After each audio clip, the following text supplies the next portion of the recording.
Après 2 numéros consacrés à des patrimoines bâtis anciens avec des propriétaires très souvent attachés à leur préservation et leur histoire, il est temps de s'arrêter sur l'art de la restauration.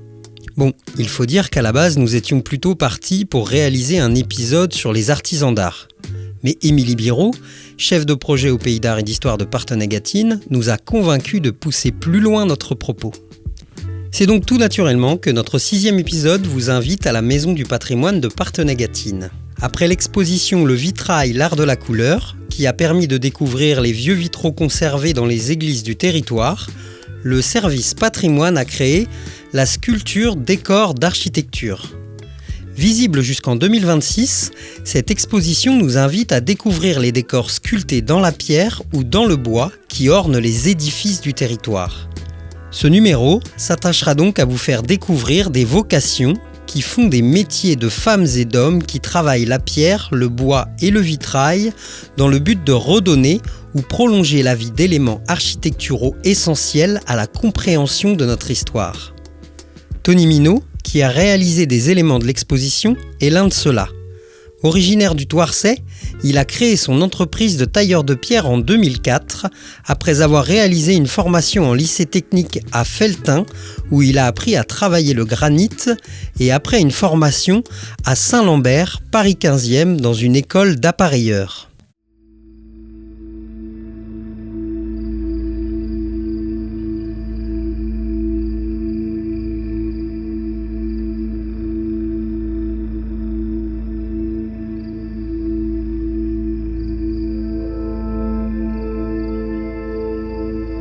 Alors pour moi, le métier de tailleur de pierre, voilà, c'est mettre en forme la pierre, voilà, d'un bloc brut, voilà, qui sort de la carrière, voire des fois même c'est de la récupération. C'est une pierre qui a été récupérée sur un édifice qu'on peut réexploiter. Donc on la remet aux cotes, on regarde déjà sa nature, si elle est bonne, si elle est saine, si elle peut supporter une deuxième taille, voilà. Même si c'est une pierre neuve, il faut toujours la tester, la sonner, si elle sonne bien, il peut y avoir des défauts. Et donc voilà, c'est la mettre en forme. La taille de pierre, c'est géométrique par rapport à la sculpture qui est plutôt artistique. Donc la taille de pierre se base sur des panneaux, sur des tracés, sur des cotes. Voilà, il faut beaucoup de précision, il faut beaucoup de rigueur. C'est aussi pour s'harmoniser avec les autres tailleurs de pierre de l'atelier qu'on ait cette rigueur tous ensemble pour avoir une moulure qui file. Voilà, donc c'est de la rigueur. C'est que des méthodes ancestrales, voilà, c'est des méthodes d'épanelage, d'évidement. Voilà, les outils sont à 80%, c'est des outils anciens. C'est le ciseau, c'est la scie, c'est le taillant, le chemin de fer. Le mouvement reste le même depuis 4000 ans, quoi. C'est la percussion de l'outil sur la pierre. Alors dans cette exposition, voilà, moi j'ai fait deux chapiteaux en cours d'évolution. Voilà, c'est un chapiteau qui est sur Parthenay, l'église Saint-Laurent. Il y a une phase vraiment brute, voilà, où on voit les tracés, on voit les étapes, les évidements qui vont se faire pour approcher successivement toutes les sculptures, toutes les moulures. Et puis il y a les outils qui sont là aussi, voir que c'est encore un métier très manuel, très tactile. Il n'y a pas de programmation, il n'y a pas d'outils qui travaillent à votre place, c'est à vous d'aller chercher vraiment la surface. Il y a des petites boîtes où on va travailler plutôt la recherche au niveau des sensations. Donc on va chercher la sculpture en aveugle, essayer de deviner par rapport à une photo, essayer de reconnaître les formes. Alors c'est assez difficile, mais on y arrive. Voilà, il y a 4 sculptures où on devine, voilà, à deviner, à chercher. Il y a 2 ans, on avait fait des petits ateliers aussi avec Émilie pour les enfants. Voilà, faire découvrir, rencontrer la pierre, plus que le tailleur de pierre, parce qu'en fin de compte, la rencontre, c'est vraiment avec la pierre. Ça, c'est le matériau magique. Les outils, ça, c'est la magie. Les enfants, dès qu'ils voient les outils, tout de suite, il y a quelque chose qui s'allume. On a le droit de toucher, on a le droit de faire, on a le droit de percuter, de sentir les choses. Et ça, voilà, moi, je me lasse pas de voir cet émerveillement. Tony s'amusait à façonner la pierre enfant, sans faire le rapprochement avec les pierres des églises et châteaux. Pour lui, c'est aujourd'hui indispensable d'ouvrir les ateliers pour montrer le geste, faire entendre les impacts sur la pierre, pour sensibiliser au patrimoine et faire connaître son métier. Juste à côté de ses créations, dans la salle d'exposition, il y a celle d'Hélène Fromonteil, sculptrice sur bois. Direction les anciens abattoirs pour rencontrer une artisane qui travaille en création des pièces uniques et sur mesure, mais qui travaille aussi dans le secteur du patrimoine où elle fait de la restauration d'anciens.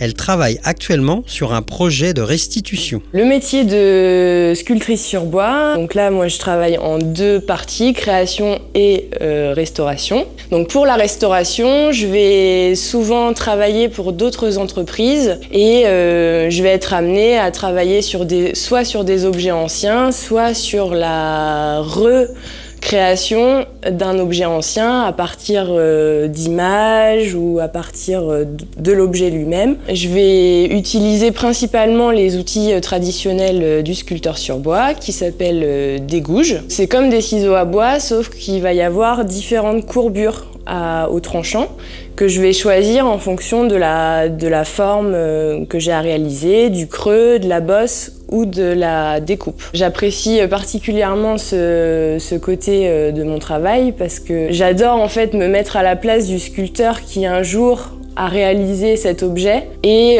je rentre en fait dans l'esprit d'un modèle et ça c'est toujours enrichissant. Ça peut enrichir aussi mon travail de création par la suite. Alors en ce moment je travaille sur la restitution du décor chinois de la maison Pierre Loti. Donc je travaille sur quelques éléments sculptés en partenariat avec une autre entreprise qui, elle, restitue l'intégralité du décor. Donc j'ai 4 éléments.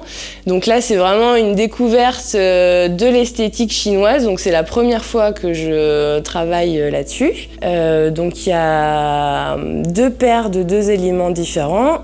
Des chiens chinois, des chiens de faux qui sont à l'entrée souvent des maisons et une paire de phénix sur un lit de nuages chinois. Et je travaille le bois de tilleul. Ce que j'aime dans la restauration, c'est de mettre à la place du sculpteur qui un jour a créé ces formes, a créé cette esthétique. Au début du travail, il faut vraiment s'imprégner en fait de l'esprit du modèle pour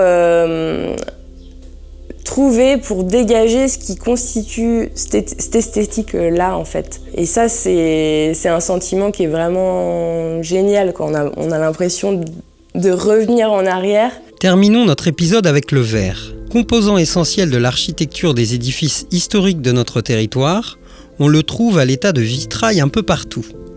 Avec 90 000 mètres carrés de vitraux, c'est en France qu'on en compte le plus. 60% du parc mondial. Pour comprendre l'importance de la restauration de ces œuvres d'art, nous sommes allés à la rencontre de Cyril Deschamps, artisan d'art vitrailliste.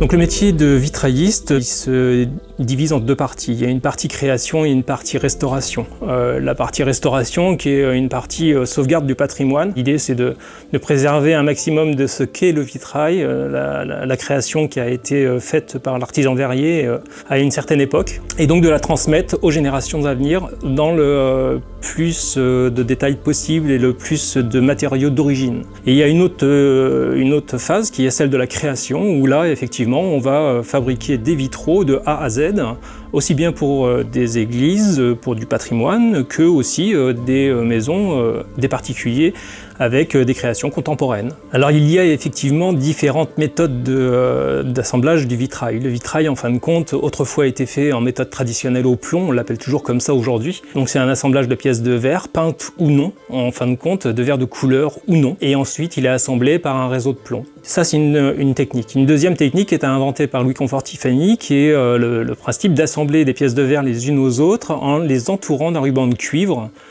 et ensuite de les souder les unes aux autres. Ensuite, il y a des méthodes un peu plus contemporaines qui vont être celles du fusing, où on va fusionner, superposer des verres entre eux. Donc on va fusionner en fusion totale, c'est-à-dire que là on va avoir plusieurs épaisseurs de verre et on va, si jamais on fait une fusion totale, à arriver carrément à une seule feuille de verre. Tout aura fusionné ensemble, ou alors une fusion partielle qui va être tout simplement pour pouvoir garder des volumes. des détails. Et il y a une quatrième,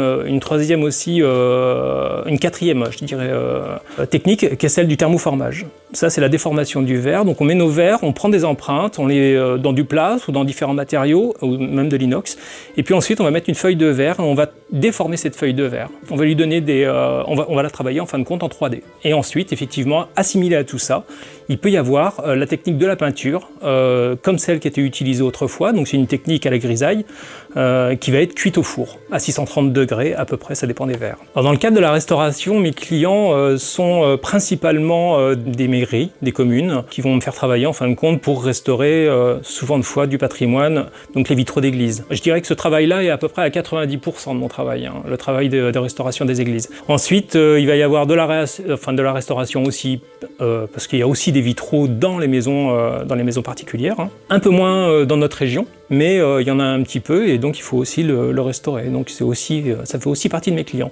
L'idée, c'est aussi de pouvoir, j'aimerais aussi développer mon activité dans un sens rapprocher, en fin de compte, me rapprocher des entreprises.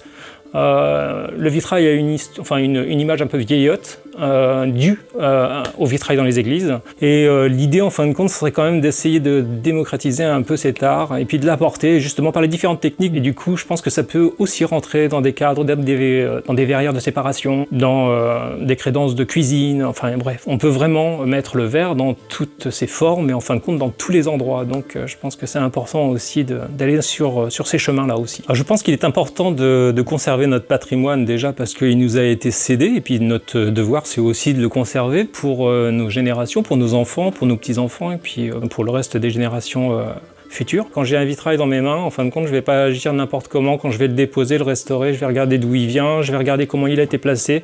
Tout ça, c'est des signes très importants en fin de compte pour pouvoir justement le restaurer sans créer en fin de compte de problématiques sur le vitrail. Il y a une règle d'or aujourd'hui, toute action sur le vitrail doit être réversible, c'est-à-dire qu'on ne doit pas gruger une pièce de verre, on peut essayer de conserver du plomb, les plombs qui sont sur le vitrail, même si ils sont un peu en mauvais état, ils sont plus brillants, etc., on va quand même les conserver. Ce sont des œuvres d'art, c'est des pièces historiques qui ont un certain vécu, donc il faut les accepter comme ça. Si on veut des vitraux neufs, après, il faut faire des vitraux neufs. Vous l'avez compris, la restauration est essentielle pour conserver le passé et pour aider les générations futures à comprendre et apprécier leur héritage culturel.